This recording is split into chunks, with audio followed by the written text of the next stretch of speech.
Hello, welcome to Đồng Nai Radio and Television Station. Here comes the latest updates.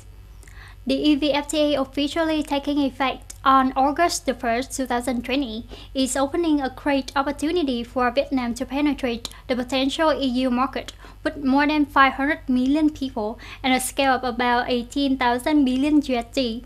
In the context of the COVID-19 pandemic returning and developing in a complicated manner, EVFTA is the savior to help Vietnamese enterprises regain their growth momentum, expand export, and penetrate deeper into the global value chain. Every year, the EU imports about 2,300 billion USD, while Vietnam's export market share in the EU is about 2%, with just over 42% of Vietnam's exports to the EU enjoying 0% tax rate under the generalized system of preferences.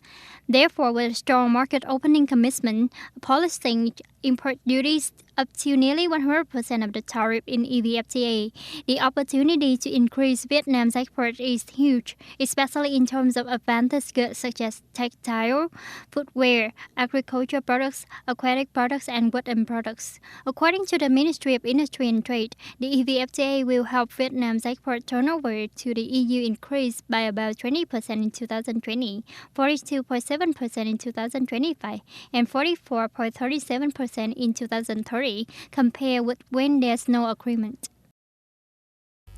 Adequate and scheduled vaccinations will help prevent effectively dangerous infectious diseases for children. Facing the complicated situation of COVID-19 pandemic, the state Binh Hoa City has been implementing pandemic prevention measures in a drastic way without negligence and without being subjective to ensure safety at the vaccination sites. Binh Hoa City is a locality with a large number of children needing vaccination in Đồng Nai. On average, each month, between 3,000 to 4,000 children are vaccinated under the National Expanded Immunization Program. In the context of a potentially risky COVID-19 pandemic, clinics in Binh Hoa City have increased the number of injection sections to 2 to 4 days and divided into multiple time frames for parents to bring their children, limiting crowds of people at the same time. Screening, counseling, and vaccination have been implemented effectively, combining with the public propaganda on the measures to prevent COVID-19 pandemic. According to health experts, to prevent dangerous infectious diseases, vaccination is extremely important for children. In the context of a complicated pandemic, the health sector recommends that along with strict implementation of epidemic prevention measures, parents need to have their children vaccinated fully and on time to limit the risk of overlapping epidemics. On August 9th, international donors pledged to provide Lebanon more than 550 million euros after a terrible explosion in the port of Beirut on August 4th. According to the Office of the French President, at the online conference, international donors pledged to provide 252.7 million euros for emergency assistance to Lebanon, in which France supports 30 million euros, the European Union supports 63 million euros, the UK supports 25 million pounds, and many other countries such as Germany, Norway, Switzerland, and Denmark also pledged to aid. This money will be transferred directly to the people of Lebanon in coordination with the United Nations. The joint communique also offers to support a fair, reliable, and independent investigation of the event.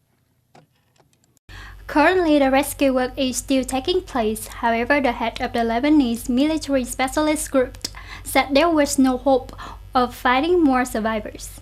Speaking at a press conference on August 9th, Colonel Roger Curry said that after 3 days of conducting a search and rescue campaign, it can be said that phase 1 related to finding the survivors has ended. According to him, there is less and less hope of finding a survivor in the rubble.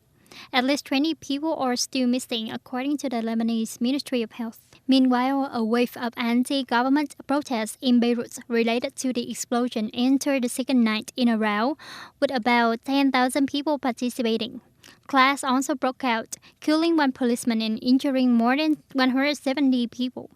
Fire even flared up at the entrance to the National Assembly headquarters when the protesters tried to break through the barrier.